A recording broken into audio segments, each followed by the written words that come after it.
Ladies and gentlemen, welcome to Unfiltered Tales Season 5, Episode 5. Today we come from up north with the host of Murder, Blood, and Psychopaths podcast, Eileen Santos. How you doing today? Well, first and foremost, thank you so much for inviting me on the podcast. So I'm honored. So thank you so much. My voice is gone, people. I am a school teacher as well. So there's my voice. I don't always sound like this though.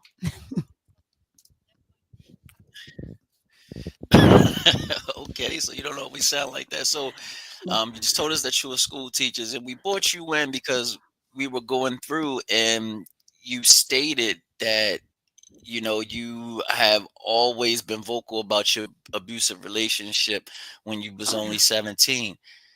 Yeah. How did that happen at such a young age?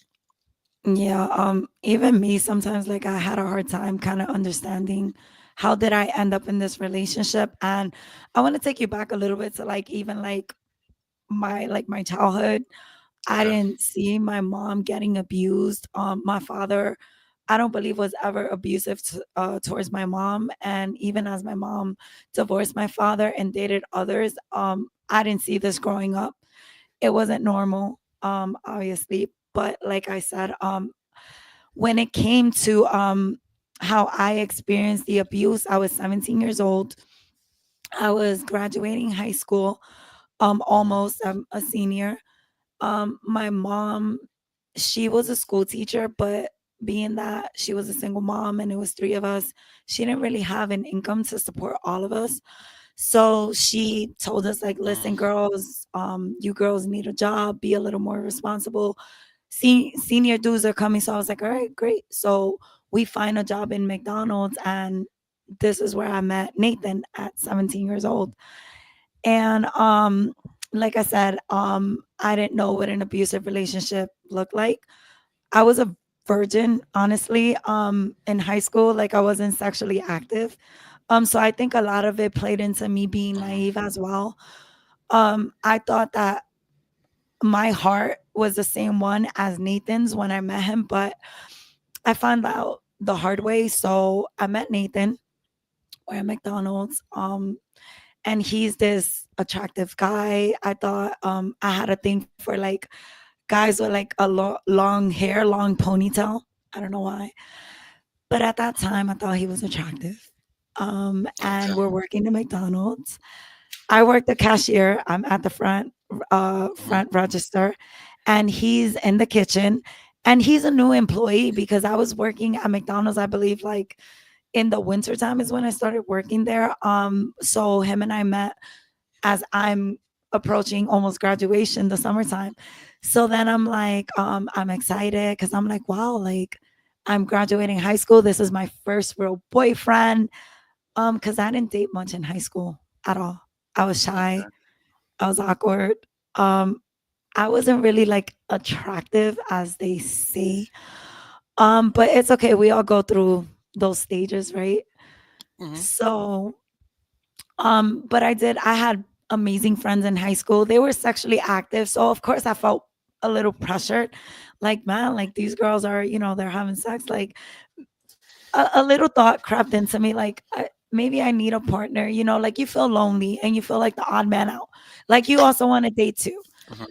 So this is where a lot of these headaches, obviously I wish I would have known. But I mean, Nathan, we hit it off. He's attractive. We're flirting. When I take my little breaks from being this little good employee, getting her work done, making sure her cash register doesn't come up short. As many times when McDonald's wasn't like really busy, Nathan and I would have like little conversations. And I'm like, man, I really like this guy. He's attractive. He was shorter than me. I'm only 5 feet, I believe. Not even, I'm lying. Like I'm 5 feet. He's maybe like 2 inches, like maybe a little taller, but it was cute because I was like, oh wow, like he's not as tall. We're the same size. I don't have to really jump on him to give him a kiss, those things. He was short. He was a midget. I He right, was really short. right. Well, Okay. I'm sure. So then I'm like, all right, but it was we hit it off, and as always, he started love bombing me in the beginning. He was like telling me these things that automatically should have been red flags because 2 weeks into us flirting and liking each other, like he just started really like love bombing me, like, oh my god, like I've never felt this for anyone, and you're like, oh my god. And then he's like, I think I'm in love, like he threw the I think I'm in love thing. So then I'm like, again, I'm naive. I don't really know how love works. I like this feeling. I'm not gonna lie. Yes, I had a low self esteem, and this guy is giving me attention. Like, let's call it what it is. It was attention. And I was loving it. I was lonely, and here's Nathan, and Nathan is saying, "Wow, you have one of the most beautiful eye colors I've ever seen." Even though if you see my eye color is the same one as what, like millions out there. But when you're naive like that, men, especially if they have like narcissistic traits, they know exactly that they can fool you. So he already saw like, wow, this girl has a low self-esteem. Bingo, right? That's what they look for. They look for girls that they can control. And apparently I'm that girl that he felt that he can control. So um he was love bombing me. And then there were red flags, and one of them was I had a coworker, and his name is Lulu. I'm giving these guys nicknames. I'm not really using their real names. So Lulu was my manager, and I know that Lulu, he liked me. He always had a crush on me, but it was always love and respect. Like I never um I never cheated on Nathan, and I never had like those feelings. But Lulu and I had a really great Right. relationship, manager and employee. So Lulu and I would like he would give me Mhm. advice, and he knew Nathan briefly because Nathan couldn't keep a job. Nathan, I believe maybe 2.5 weeks of getting Right. at McDonald's, he was fired. Me personally, I didn't think this was weird. I just thought okay, he didn't like the job, and he told me like I didn't like the job, I didn't like the manager, and that's fine. I didn't like the manager either, so I believed him. But his aunt got him the job, and we also worked at McDonald's. But she told me something totally different as to why he was dismissed. And it was, I Mhm. believe, I think he was like stealing and also like not calling in. Like when Okay. he was supposed to show off, show up to a shift, he was never responsible. Mhm. But I'm naive, so I'm not believing her, even though like why would she lie to me, right? But I'm believing Mhm. him. So he's like, you know what? Like, I just quit. I couldn't take it anymore. She was being fastidious, so I believed it.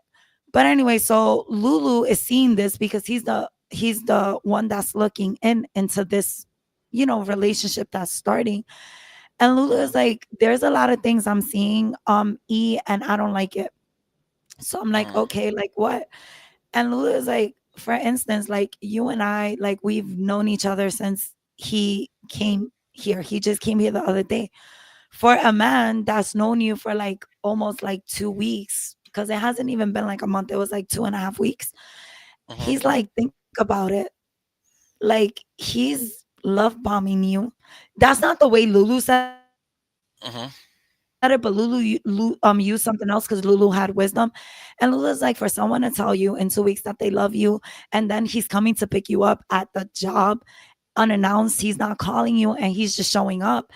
And then he's jealous, even though before I'm your friend, I'm your manager. He's jealous, and this is when like Nathan was also giving me like little jealousy scenes and doing this in front of people. But of Mhm. course, I'm thinking jealousy is cute. I'm laughing like, oh wow, he cares about me. And I'm thinking he's right. I'm justifying his behaviors. I'm like, maybe he does have a point. Maybe I Mhm. should listen to him because Lulu does like me, right? Right. So I'm not really being rational. I'm listening to him instead of Lulu. So Mhm. then as I'm like honestly, as I'm like talking to Lou, Mhm. we're at the job, we're in McDonald's, I get a Right. phone call. Back then I didn't really have a cell phone. So Nathan will call me at the job. I was working from, I want to say, from 3 to 11. And Mhm. Nathan will call me, and Nathan is like, all right, I'm gonna go pick you up at work. And at first it's cute. Okay, Nathan is coming Right. to make sure that I get home safe. He's gonna walk me. All of this is just a control tactic, right? So Nathan Right. would sometimes, instead of calling, he would just show up. And Right. as I said, at first it was cute, but then I started to really get annoyed because to me, like I worked a shift. I have to stand Right. here from 3 to 11. I'm tired. I want to go home. The last thing I want to do is engage with my boyfriend. Like it's okay to take time for yourself. Right. And I guess being that maybe I didn't communicate this to him, Nathan shows up. Mm-hmm. Nathan is outside as my shift is ending. And Lulu was like, you know that Nathan is outside, even though I believe when Nathan called me, I think I did tell him. Sometimes some things escape me because as I said, I was 17 years old. However it was, Nathan shows up. I get annoyed. Mm-hmm. So I tell Lulu, I'm like, Lulu, can we leave through the employee way, which is down. It's like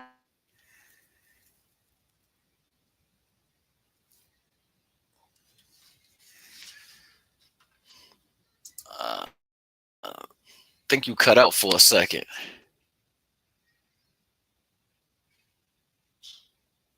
Yeah, we can't hear you.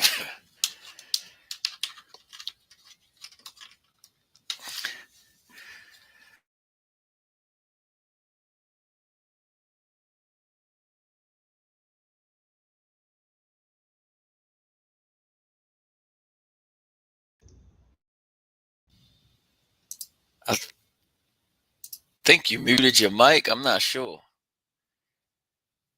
because it looked like I can't hear you.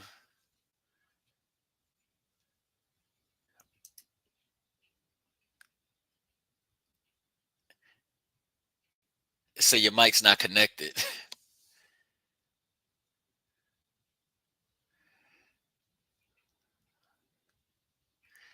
But we coming back, ladies and gentlemen. We just normally on Wednesday is normally some technical difficulties always happen. It's never been a show that we went through.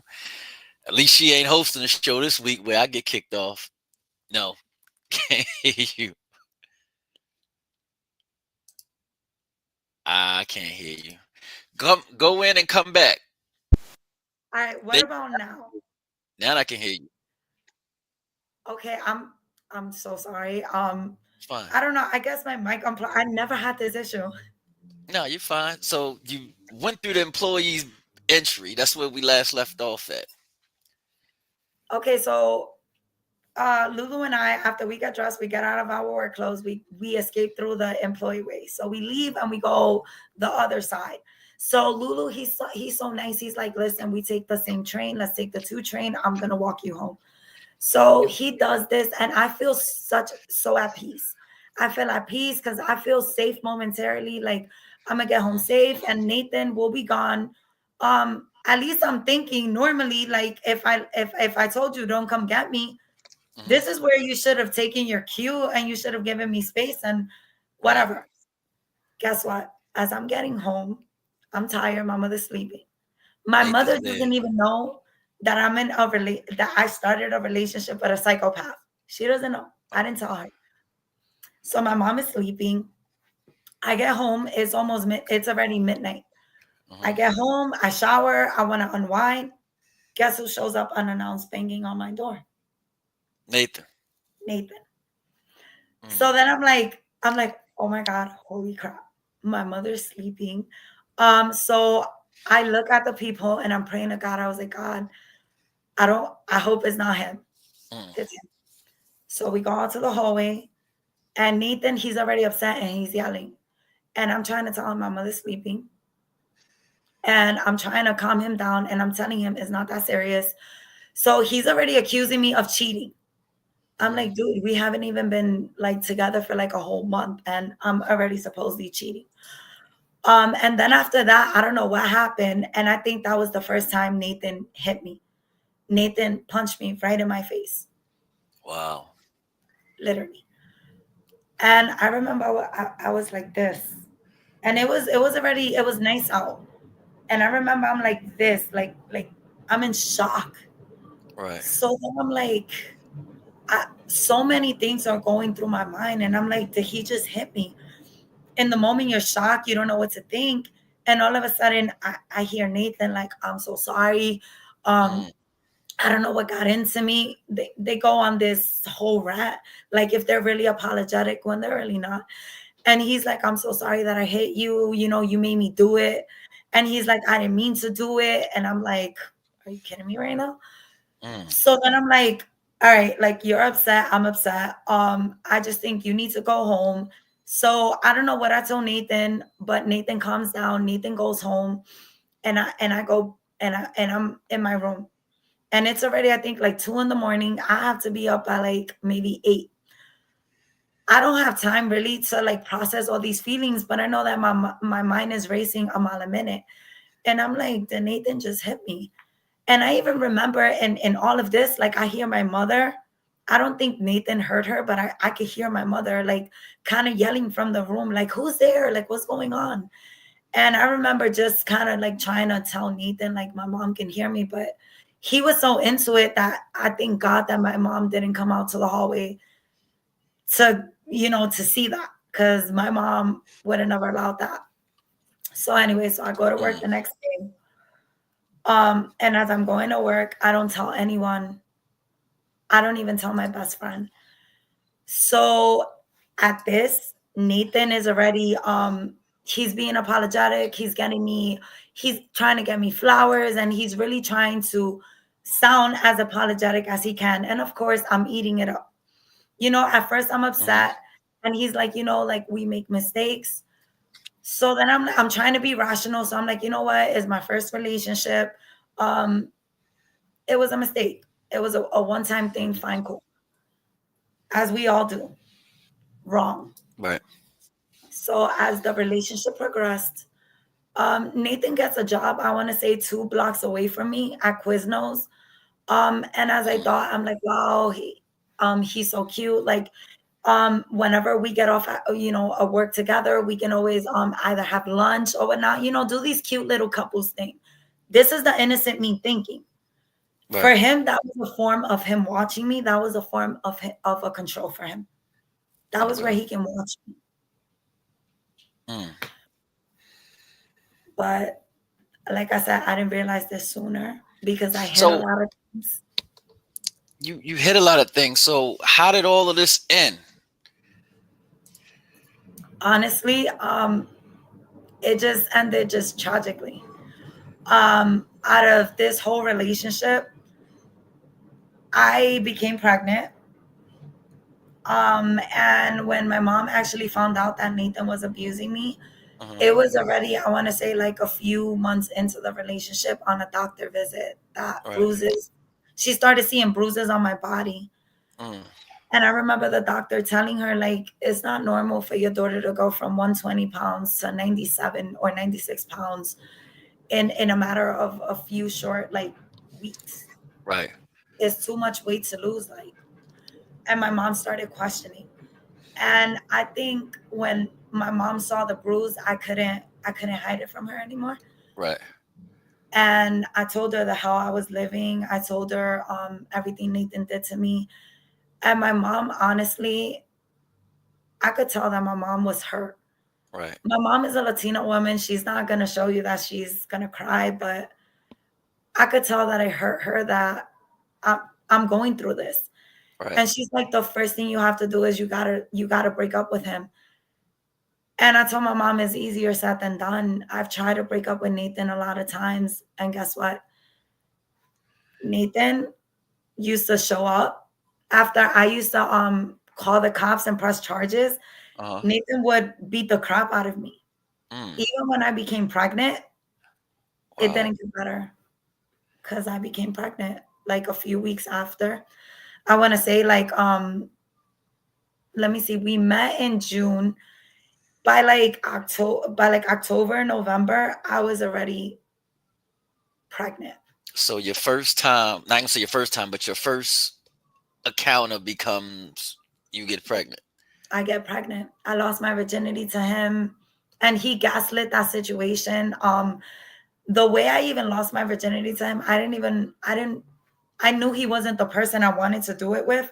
Right. But you just feel so much in that moment that you feel like, man, like I didn't have this love growing up. My mom gave me tough love, and I Mm, thought that this was what love was, and that's not love at all.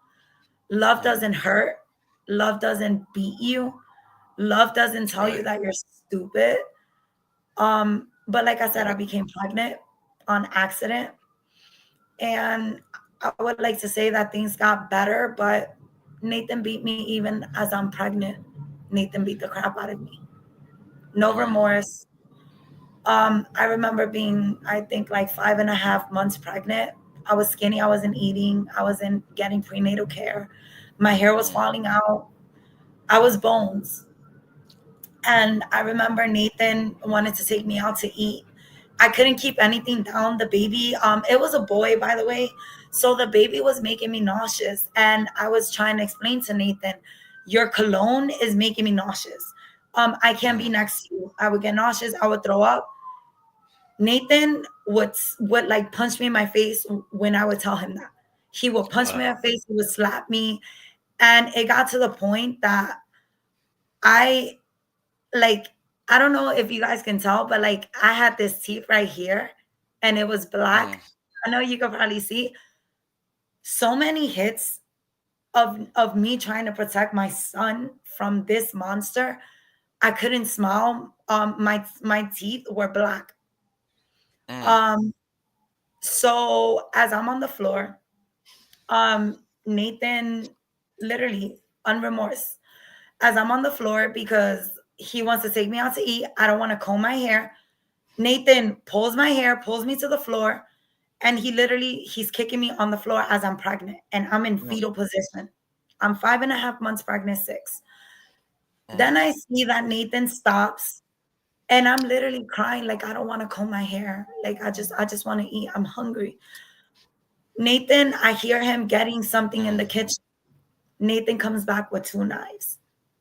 Nathan puts it to my son, my stomach, and he puts it to my neck. And Nathan is like, you choose. And Nathan is telling me it's either you or it's him. And I'm just like, you just found out that we're having a son and you cried. And I thought this would be the happiest moment of your life. But right. instead, you're trying to make me make a decision about my son or my life. And then the most fucked up thing he said was, as soon as I stab you and he comes out, and this is trigger warning, he was like, I will make sure I will step on his skull. Mm, Like, who would say something like that? So then, right. as you all guessed, all of this, my water breaks. I'm rushed to the hospital. Mm, As my water breaks, I'm rushed to the hospital.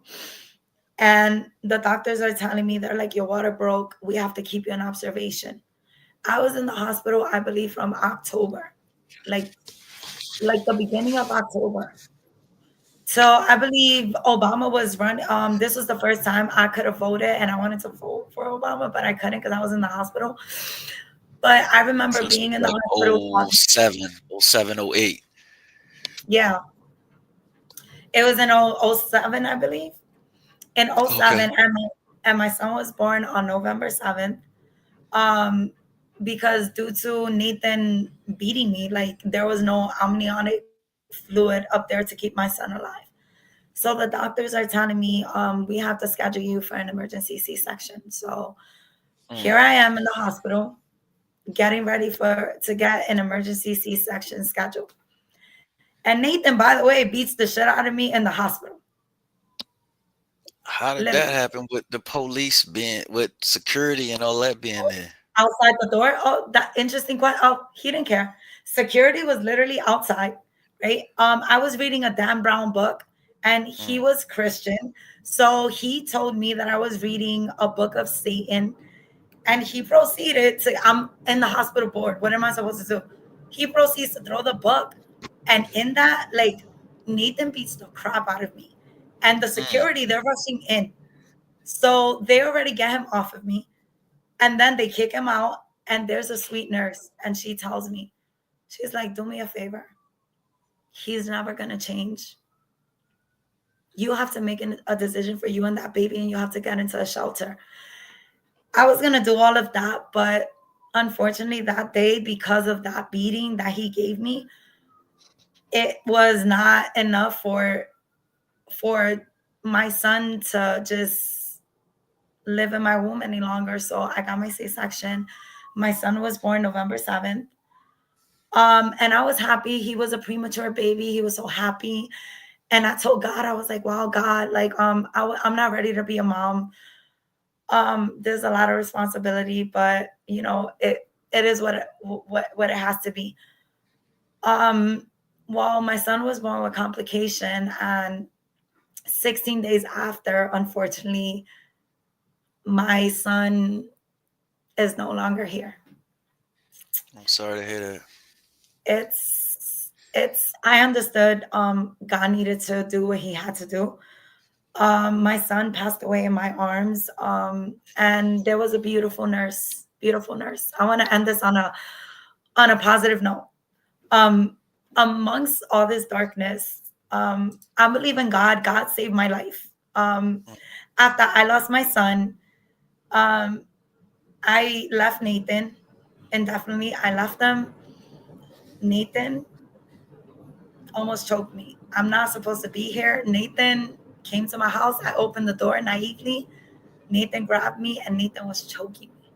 mm, When I felt that my life was flashing right before my eyes, I made a plea to God. I was like, God, if you save my life, I promise I will serve you.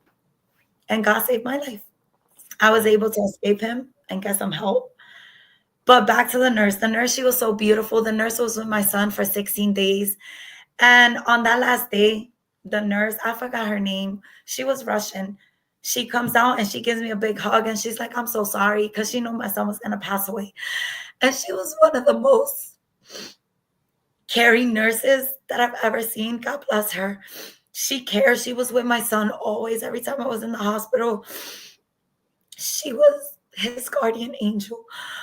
And years later, I remember I'm in the car with my mom, and there's a bus next to me, and God tells me, look to the right. Like, look mhm. to the right. Look at the I look right. at this, I look at this billboard, and it's a hospital, the Bronx Lebanon hospital where my son was born. So I'm like, oh I see the nurse, the same one that had my son. She was on that billboard with the baby. And I'm like, my mom is driving, and I'm like, oh my God, mom. My mom almost crashed. And my mom was like, my mom had to stop the car. She was like, she's like, what's going on? And tears of happiness are just crawling down my face. And I took that as a sign, like, wow, thank you, Brandon. And I took that as a sign, like, wow, like, even in the midst of this darkness, like, there's the nurse that was caring and so loving. And I understood that God needed to take away my son, Mhm. because I would never live with myself if my son ever did this to other women or whatever, whoever he loved. I would never live with myself if this is how he went about destroying other people's lives. So I understood, like, he was better off with God. I never wanted to give him a father that was abusive, so So, after all this, have you seen Nathan since? yeah, after everything was going on, I've seen Nathan maybe twice. One Okay. time I was turning, I believe, like 23 or 24. And I remember I saw his face. I already moved on. I was into Right. a new relationship. My daughter was born, actually. I had my daughter, and then I see Nathan. I was like, and I looked at him, and it was like I saw the devil. I fled. I was like, I don't want to hear anything. I don't want to see this man. I just fled. And it was on my birthday, actually. I was like, I don't Wow. want to do this. And then another time on my birthday, I don't know what's wrong with him. He sends a picture of us when we were like a teenager. I want to say I'm 27, 28. He Mhm. sends a picture of us talking about happy moments. I'm like, oh, he don't lost his ever loving mind. Like, Oh, wow. dude, leave me alone. Wow. But yeah, um, now that I'm in my like late 30s, I haven't, I think the last time I ever seen him was I was taking a train with my daughter. And Right. I told, because my daughter didn't know everything. And I told her, like, oh, yeah, that's him. I was like, Mm. but you know what? I forgave him. I don't hold grudges. Right. Um, I'm thriving. I'm happy. He would mentally, physically, verbally abuse me and he would call me stupid. And it's like, I'm not stupid. I went back to school. I got my associates in criminal justice with a 3.9. I went to John Jay. Congratulations. Thank you. Studied criminal psychology, graduated with a 3.9, and now I'm in my master's program for becoming a teacher. And that's just what I do, you know? And this was a man that said, oh, you're stupid. You can't conjugate a verb and all this. Like, I don't think so. So, would it be safe to say everything you just said because your caption for Murder, Blood, and Psychopaths is a message to all? Life is already hard, but when you have a community who joins you in your cause, we can all champion and celebrate each other. We love you all. We appreciate the support, and we could be here telling you our stories. We open up this platform for anyone who has experienced a psychopath in their lives. I came from an abusive relationship as I did, so is that part of the reason that you started your own platform, Murder, Blood, and Psychopaths? That is exactly it. I was like, wait a minute, like I know I wanted to do a podcast and I just kept hearing God like, wait a minute, like you were in bondage. You can help liberate not just women, you can help liberate with your voice, share your experience, right? Like I said, we didn't have any information at the source of our fingertips back in 2007, 2008 as we do now. Now I feel like when you have a community that does support you, and I really do now, and I just want to thank you guys for that support and that love.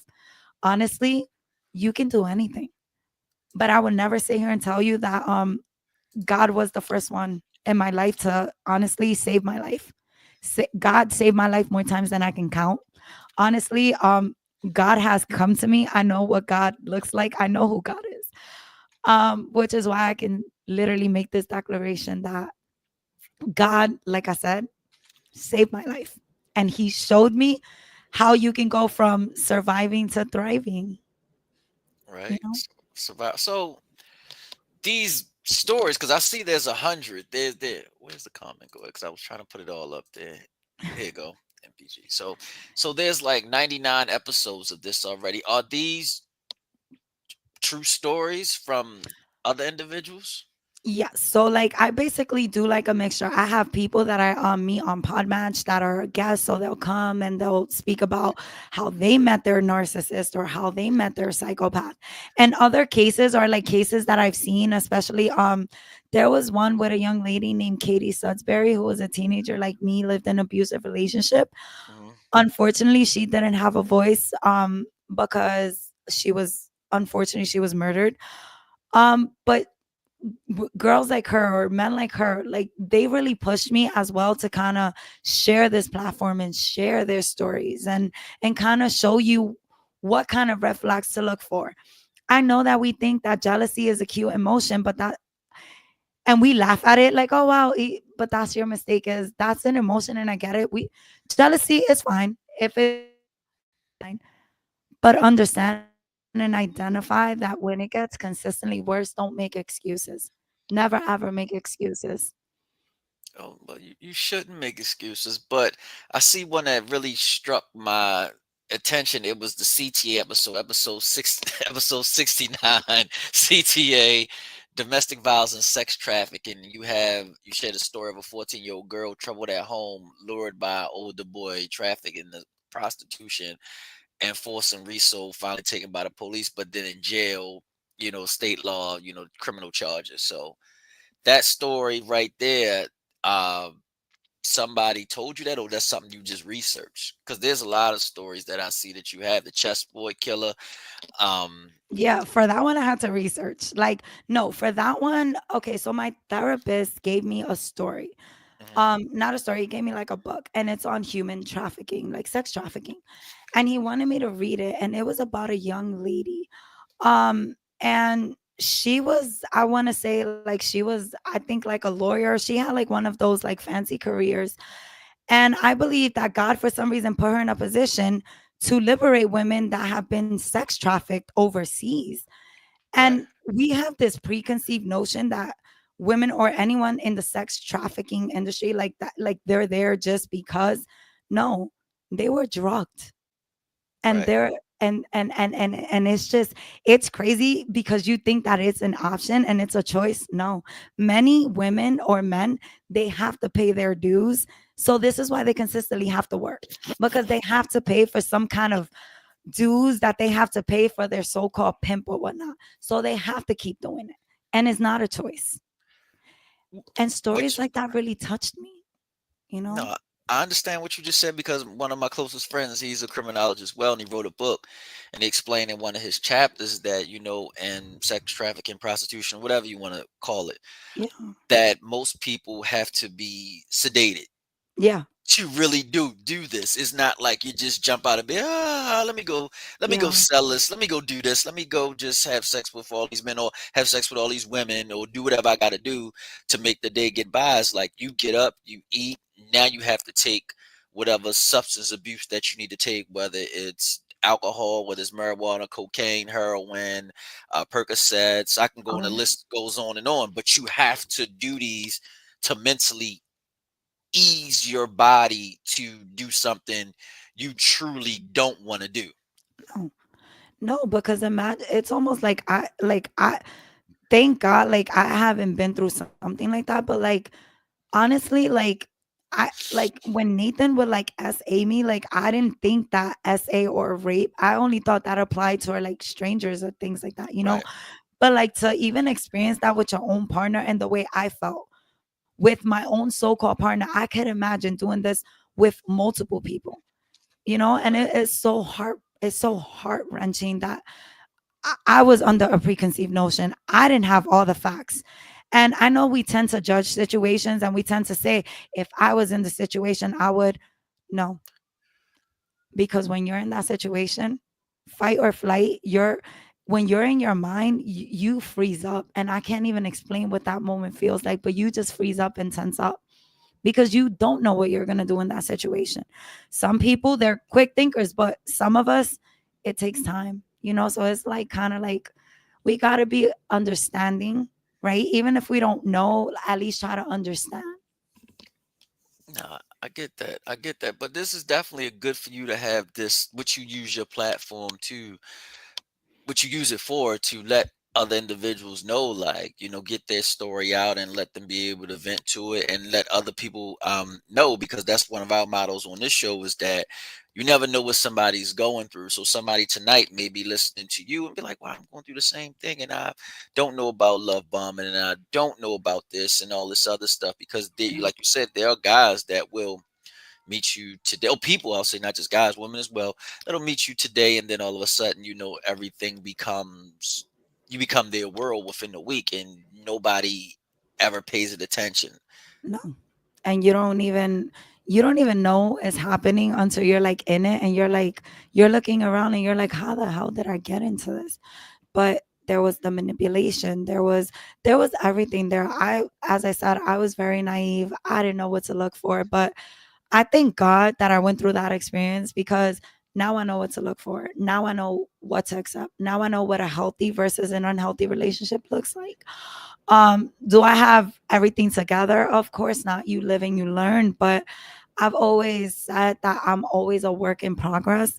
And even though I have my own demons that I'm fighting, I would not ever sit here and ever do what Nathan did to me to someone else, because we all need love.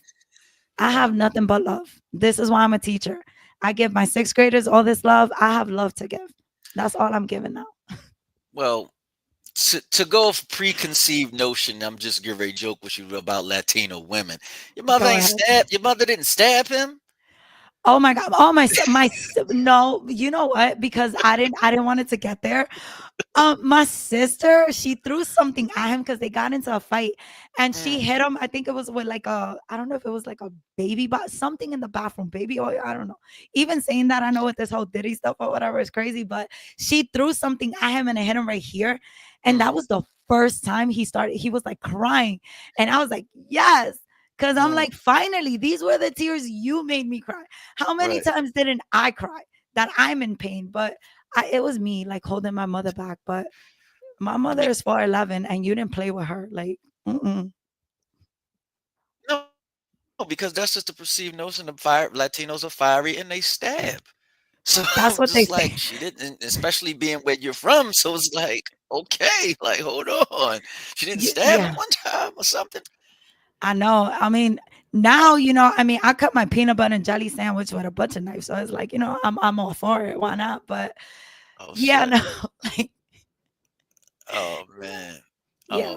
So one more thing. So with your podcast, like, what are some challenges you face? Because this is like, in your mind, just listening to these stories and everything you've been through, this can bring, post traumatic syndrome up. It can bring some of that PTSD up while you doing this. So, how do you overcome the challenges you're facing when you're preparing to bring this material to the airwaves? Honestly, my preparation when it comes to this is I was 17 years old. And yeah, there's times where I cry and things like that. But instead of I don't look at it as a dark period in my life, even though it was. I always look for the light at the ending of the tunnel. And I always look at that God gave me an opportunity to live and to be a mom. I'm a mom. I have a beautiful daughter. She's 14. I have a teenager. So that's what I literally just look at the positives and I get it. I feel my emotions. Sometimes I have my moments, but I forgave Nathan. I don't hold grudges. I don't hate him. I know through the grapevine he had kids. I didn't know how to feel about him naming his son after our son because Mm, I did feel like he was responsible for it. right. But also, I could take my responsibility because no, you're right. I didn't know how to leave. But can I tell you guys something? And I know we like to judge people that are in abusive relationships and why we don't leave. You know what kept me from not leaving? Nathan controlled everything. Nathan controlled my finances. Mm, Nathan had me in fear. Nathan isolated me from my family and my friends. Nathan, even when I had a job, Nathan would take my checks, cheat on me, spend it with other women, mm, accuse me of cheating and things like that. But even with all of this, like I said, it's God. It's God because after going through all of this, like who's not gonna be bitter? Who's not gonna say, well, F relationships and all the men are the same? I don't think so. I have met men out there that are amazing. They're wonderful. They deserve a beautiful woman, nice woman that treats them with respect. And I know my fellas out there aren't doing, they're not doing great and it sucks, but right. I love complimenting men. When I see a guy, I'm like, listen, I love the way you dress. I love your shirt because men barely get complimented. And I don't only defend women, like I defend my men too. And I'm here for the guys too. Fellas, it's tough out here. And, there's a lot of, psychotic women out there too. Just be careful, Keens. Yeah. Don't rush marriage. Oh, I mean, it is. I watch daily Fatal Attraction on TV1. So I mean, the show, you see a lot of women, men to women, but it's also women to men that happens on that show as well. Yeah. Like honestly, and this is what I hear is like a double standard. And I remember like a long time ago, I asked the officer, like, how come it's funny? Like if a guy comes in here and tells you that like he's been like SA, like sexually assaulted or raped by a woman or abused by a woman, like, do we laugh? Like, what in that do we find funny? Why is it that men can go through these things and they're supposed to so-called defend themselves, but when they do, then they're gonna be looked at as the perpetrator. So it's like there's no win-win for guys here. Like, what are we doing to protect our fellas in the system? It's You know? nothing. It's you just have to suck it up and eat it. I mean, And I'm so sorry. That's the reality. it's just the reality of you because you can't be like, yeah, my woman beats me. It's just like then they look at you some type of way, Yeah. like so Like they laugh at different. them. Yeah, Yeah. it's But different. but you can't but what if you're one of these one of these guys that like obviously you don't want to put your hand on a woman, like it doesn't matter what she does, you just refuse to, and you're going for help. You know what I'm saying? And it's like, I don't know what a man is supposed to do in this situation. He goes Well, for help, doesn't get it, he doesn't want to hit her. So what do we do? better put her down the women detention center that night. Let her sleep on that cold bench. You understand after a while, keep your hands off me. Yeah, but nowadays, even when I see some cases, there's officers that honestly aren't just like siding with women. Like men are actually, getting the help, and thank God that officers are really seeing through the BS sometimes, that some women like to manipulate and be like, no, you're the perp. Like we know what's up, and I'm glad they're calling it what it is. Like finally, like Right, come on, it happens to every gender out here. right. You know. Well, we reached that pinnacle of the show where we get these wild dates. What's called "I'll be damned," where certain Uh, stuff happen. Nobody gets hurt. Nobody. Something. It's just funny. So we're gonna let you call it how it is. So we got this sent in last week. She says, "I got fired today, and I caught my man with another woman in my kitchen. He was topless, styling her wig. All hell broke loose. He says he's been taking cosmetology classes on YouTube and wanted to surprise me once he earned his license. They were watching wig videos on his phone, but I saw no styling tools, just a comb and his fingers placing her wig on her long, bald forehead. She thanked him and left. He accuses me of never trusting him, so I asked you if it's all possible that he was innocently learning how to style wigs when I caught him." um I love giving men the benefit of the doubt. Why not? It's like a cheating married man. They still love their wives. I believe them. But if they cheat, like, why not? I will never judge you. I would think, he's going through a low period in time of his life. Give the man a pass. It's fine. I would like to think he was innocently learning how to do hair in the kitchen. Yeah. Well, that was I'll be damned for the week. Make sure you tuned into MVP Murder, Blood, and Psychopaths. I dropped the link in the actual chat so you can get to it. It's on all streaming platforms. That's Murder, Blood, and Psychopaths by E. Thank you for coming in and sharing your story with us, and also sharing, then also for you giving back to individuals who've been faced the same challenges that you face in your podcast and getting their stories out. Well, thank you for having me so much. And guys, don't remember, be strong. We got this. All right. All right, so that's another episode. So next week, I might got my episodes confused. So next week, same time, same place, 7 p.m. I think we got a sex operator on next week. I think. Don't quote me. So we might have we dipping into that world about phone sex and how this still thrives with everything going on today as far as camming and OnlyFans and Pornhub, where we're taking you back to the 70s and 80s for phone sex. 1-900 horny or something in that nature. 99 cents. 199 first minute, 99 cents every additional minute. See you next week, 7 p.m. Same channel, same time. Thank you.